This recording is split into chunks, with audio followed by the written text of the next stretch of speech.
Come here, sanitize your Come here. An elderly woman is chased by a bully trying to squirt hand sanitizer on her.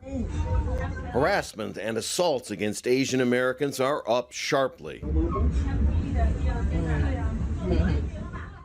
Since the outbreak of COVID-19, we have seen an incredibly disturbing, skyrocketing increase in the number of hate crimes, racist attacks, and acts of discrimination against Chinese Americans and Asian Americans. Kate Jasensky was crossing a street in Madison, Wisconsin, when a woman began screaming at her. Made eye contact, and she called us like dirty Chinese.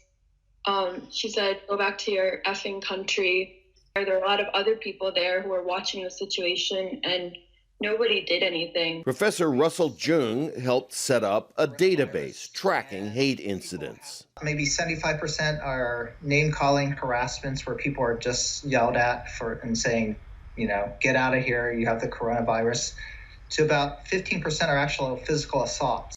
President Trump has repeatedly identified COVID-19 as Chinese. I would like to begin by announcing some important developments in our war against the Chinese virus.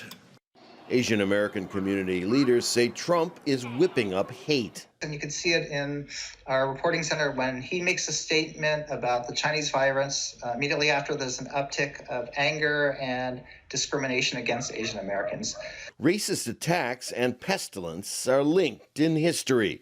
When the Black Death ravaged Europe in the 14th century, mobs killed thousands of Jews accused of spreading plague. Some of Trump's fellow Republicans, like this Texas senator, blame the virus on Chinese customs. China is to blame because the culture where people eat bats and snakes and dogs and things like that. So many of these remarks are based in misunderstanding of facts and science, but also based in xenophobia and racism and a lack of tolerance. Coronavirus is not the only contagion stalking the U.S.